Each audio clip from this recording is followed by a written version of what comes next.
فرشتوں کی دنیا۔ فرشتے اللہ تعالیٰ کی نورانی مخلوق ہیں جنہیں ان کی اصل شکل و صورت میں دیکھنا انبیاء کرام علیہ الصلوۃ والسلام کے علاوہ کسی اور کے لیے ممکن نہیں۔ یہی وجہ ہے کہ ہمارے ارد گرد لاتعداد فرشتے اپنے کاموں میں مصروف ہیں، مگر ہمیں وہ دکھائی نہیں دیتے۔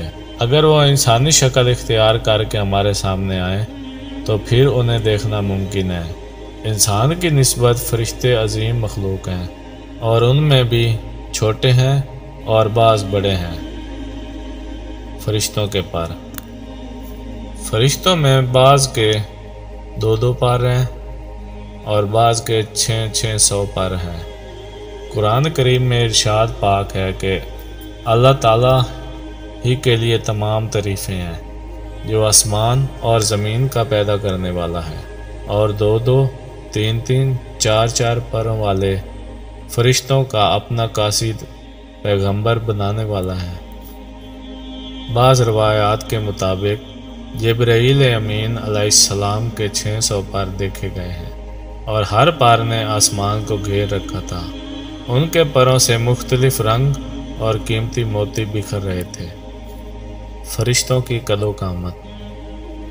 وہ فرشتے جنہوں نے عرش اٹھا رکھا ہے، ان کی قد و قامت کے بارے میں سیدنا انس رضی اللہ تعالیٰ عنہ سے مروی ہے کہ حضور نبی کریم صلی اللہ علیہ وآلہ وسلم نے ارشاد فرمایا، عرش کو اٹھانے والے فرشتوں میں سے ایک فرشتے کے بارے میں مجھے یہ بتانے کی اجازت دی گئی ہے،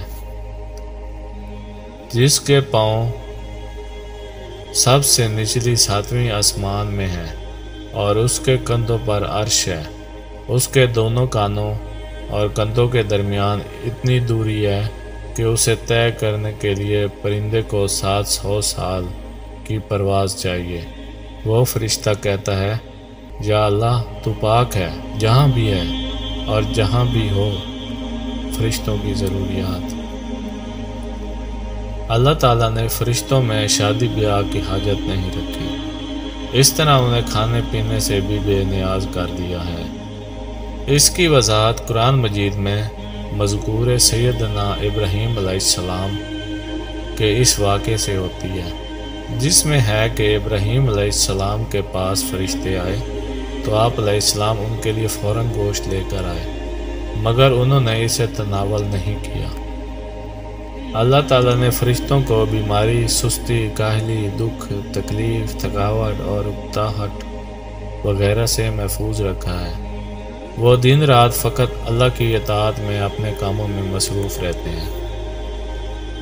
قرآن مجید میں بیان ہوا کہ آسمانوں اور زمین میں جو کچھ ہے اللہ کا ہے، اور جتنے اس کے پاس فرشتے ہیں وہ اس کی عبادت سے نہ سرکشی کرتے ہیں اور نہ تھکتے ہیں۔ وہ دن رات اللہ کی تسبیح بیان کرتے ہیں اور ذرا سی بھی سستی نہیں کرتے۔ فرشتے تقریباً عام طور پر آسمانوں میں رہتے ہیں، جو صرف اللہ کے حکم سے مختلف کاموں کے لیے زمین پر اترتے ہیں اور پھر واپس آسمان پر چلے جاتے ہیں۔ قرآن مجید میں ایک اور مقام پر خود فرشتوں کی یہ بات مذکور ہے، ہم تیرے رب کے حکم کے بغیر نہیں اترتے۔ فرشتوں کی تعداد۔ فرشتوں کی تعداد کتنی ہے؟ اس کے بارے میں کوئی تفصیل نہیں ملتی، کیونکہ اللہ تعالیٰ کا فرمان ہے، تیرے رب کے لشکروں کو اس کے سوا اور کوئی نہیں جانتا۔ بعض احادیث سے معلوم ہوتا ہے کہ فرشتوں کی تعداد بہت زیادہ ہے، بلکہ اندازہ ہوتا ہے کہ انسانوں اور جنوں سے بھی ان کی تعداد زیادہ ہے۔ سیدنا ابو ذر رضی اللہ تعالیٰ عنہ سے مروی ہے کہ اللہ کے رسول صلی اللہ علیہ وآلہ وسلم نے فرمایا، آسمانوں میں کہیں 4 انگلیاں جگہ بھی ایسی نہیں جہاں کوئی نہ کوئی فرشتہ سجدہ ریز نہ ہو۔ سیدنا عبداللہ بن مسعود رضی اللہ عنہ سے مروی ہے کہ اللہ کے رسول صلی اللہ علیہ وآلہ وسلم نے فرمایا، قیامت کے روز جہنم کو اس حال میں لایا جائے گا کہ اس کی 70 لگامیں ہوں گی، اور ہر لگام کے ساتھ 70,000 فرشتے ہوں گے جو اسے کھینچ کر لا رہے ہوں گے۔ فرشتوں کی ایک اہم خاصیت یہ بھی ہے کہ وہ اللہ تعالیٰ کے حکم سے اپنی شکل و صورت کے علاوہ کوئی اور صورت بھی اختیار کر سکتے ہیں۔ یہ صورت کسی ایسے انسان کی بھی ہو سکتی ہے جسے دیکھنے والے پہچان لے۔ انسانوں کے علاوہ کسی اور جاندار کی صورت اختیار کرنے کی فرشتوں کو طاقت ہے یا نہیں، اس کے بارے میں قرآن و سنت میں کوئی صراحت یا ذکر نہیں ملتا۔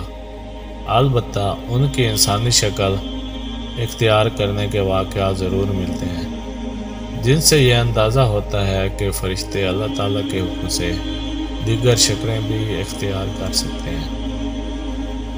سیدنا ابراہیم علیہ السلام کے پاس فرشتے انسانی شکل میں آئے اور ابراہیم علیہ السلام ان فرشتوں کو پہچان نہ پائے۔ پھر فرشتوں کو بتانے پر آپ علیہ السلام کو معلوم ہوا کہ یہ انسان نہیں ہے بلکہ فرشتے ہیں۔ سیدنا مریم علیہ السلام کے پاس جبرائیل امین علیہ السلام انسانی شکل میں تشریف لائے تھے، اور جبرائیل امین علیہ السلام سوائے 2 مرتبہ کے ہر مرتبہ نبی کریم صلی اللہ علیہ وآلہ وسلم کے پاس انسانی شکل میں تشریف لاتے۔ فرشتوں کی طاقت۔ اللہ تعالیٰ نے فرشتوں کو انسانوں اور جنوں سے کئی گنا زیادہ قوت و طاقت عطا کر رکھی ہے۔ حضور نبی صلی اللہ علیہ وآلہ وسلم نے جب طائف کے مقام پر وہاں کے لوگوں کو اسلام کی دعوت پیش کی تو آپ صلی اللہ علیہ وآلہ وسلم پر وہاں کے لوگوں نے ظلم و جبر کی انتہا کر دی اور حضور نبی کریم صلی اللہ علیہ وآلہ وسلم کو لہو لہان کر دیا۔ تو اس مقام پر سیدنا جبرائیل امین علیہ السلام تشریف لائے۔ انہوں نے آواز دی اور کہا کہ اللہ تعالیٰ حضور نبی کریم صلی اللہ علیہ وآلہ وسلم کے بارے میں آپ کی قوم کی باتیں سن چکا ہے۔ جو انہوں نے آپ کے خلاف اقدام کیا وہ بھی دیکھ چکا ہے۔ آپ کے پاس اللہ تعالیٰ نے پہاڑوں کا فرشتہ بھیجا ہے۔ آپ ان لوگوں کے بارے میں جو چاہیں اس فرشتے کو حکم دیں۔ اس کے بعد پہاڑوں کا فرشتہ مخاطب ہوا، اس نے حضور نبی کریم صلی اللہ علیہ وآلہ وسلم کو سلام کیا، پھر عرض کی، اے اللہ کے رسول، آپ جو حکم دیں گے میں اس کی تعمیل کروں گا۔ اگر آپ چاہیں تو میں دونوں طرف کے پہاڑوں کو ان پر لا کر ملا دوں جن سے یہ پس جائیں گے۔